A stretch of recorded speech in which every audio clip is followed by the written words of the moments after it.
예, 안철수 후보가 최근에 가장 많이 받은 질문은 단연 야권 단일화 얘기일 겁니다. 오늘 안 후보가 오후에 한국기자협회 토론회에 참석을 했는데요. 안 후보의 말을 한번 직접 들어보겠습니다. 저는 단일화에 관심이 없습니다. 그러니까 당연히 뭐 조건이라든지 이런 것에 대해서 생각해 본 적이 없습니다.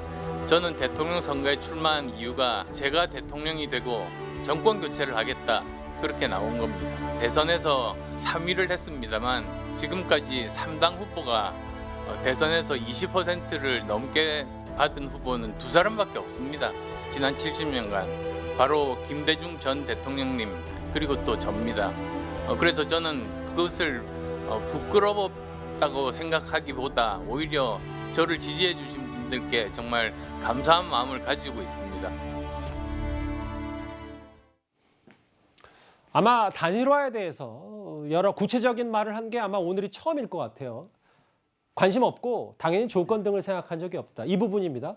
3당 후보가 대선에서 그러니까 2017년 사례를 얘기하는 것 같은데 득표율이 20%가 넘은 건 김대중 전 대통령과 나뿐이다. 이렇게 얘기했습니다.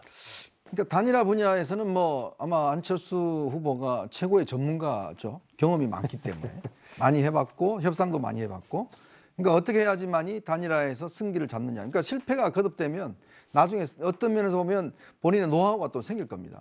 그러니까 왜 단일화 문제를 입에 내지 않느냐. 지금 안철수 후보가 본인의 입에서 단일화라는 말을 꺼내는 순간 이 지지율이 떨어질 거라는 걸 본인도 알고 있기 때문에 그래요. 왜냐하면 지금 안철수 후보한테 모이는 지지율은 안철수 후보가 이제 좋아서 지지하는 분도 있지만 또 지금의 어떤 반사이익도 충분히 있는 거거든요. 즉 윤석열 후보에 실망해서 반사이익인 분이 있기 때문에 만약에 안철수 후보가 거기서 단일화를 하겠다라고 이야기를 한다라면 이게 어떤 면에서 보면 이 지지율이 큰 쪽으로 많이 몰리게 있습니다. 그런 면에서 보면 안철수 후보도 언제거나 단일화 나중에 하든 안 하든 간에 본인은 지금은 일체 단일화에 대해서 눈길을 돌리지 않는 것이 이 지지율을 높일 수 있는 방법이라는 걸 아는 것인데 여기에 이제 이 3당 후보 대선에서 20% 넘는 게 DJ와 본인뿐이다. 이게 이제 아마 1997년 선거에서 그때 이제 이 노태우 그다음에 이제 그렇죠. 노태우, YS, DJ 할 때 이제 3당의 평화민주당 당시 김대중 후보가 이제 20%를 했고 또 지난 2017년 대선에서 홍준표 후보에 이어서 제가 알기로 한 21%인가요? 그때 이제 안 걸로 알고 있습니다. 그런데 결론은 두 분 다 대통령이 안 되셨습니다. 20%가 무슨 소용이 있겠습니까? 왜냐?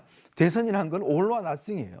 결국 당선되느냐 마느냐의 문제예요. 승자 아니면 패자인데. 그렇죠. 떨어지는데 20% 떨어지고 30% 떨어지는 거 그거 아무 소용 없습니다. 당선돼야 의미가 있는 거거든요. 이제 그런 면에서 본다면 본인이 이번에도 뭔가 완주를 하겠다라고 이야기를 하지만 완주했는데 그 수치가 20%는 30%는 아무 의미가 없습니다.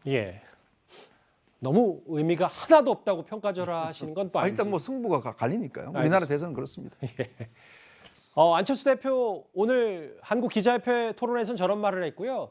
한 신문 인터뷰, 언론 인터뷰에서는 안 후보 본인 정치 인생에서 가장 후회되는 일로 이때를 꼽았습니다. 안철수 전 후보를 소개합니다. 제가 왜 여기에 왔는지 아십니까? 제가 어느 후보 지지하는지 아십니까? 문재인! 안철수! 문재인! 자, 이제 우리 선거 확실하게 이겼죠?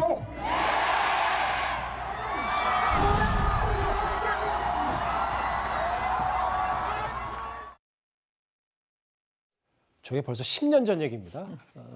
정미경 의원님. 이 얘기예요. 문재인 당시 후보에게 양보한 게 정치 인생에서 가장 후회가 된다. 더 이상 선의에 의한, 선이라는 게 만약에 정권 교체라면 정권 교체에 의한 후보 양보는 내 사전에 없다라고 오늘 조선일보 인터뷰에서 밝혔는데 절대 후퇴는 없다는 겁니까? 안철수 후보 이제는? 아니 제가 볼 때는 문재인 대통령한테 양보한 것이 가장 후회된다. 그렇게 얘기하시는 것 같아요. 무슨 단일화 그런 얘기가 아니고 왜냐하면 지난번에 그 드루킹 사건 때 그 안철수 후보가 청와대 앞에 가서 사실 시위도 하셨잖아요.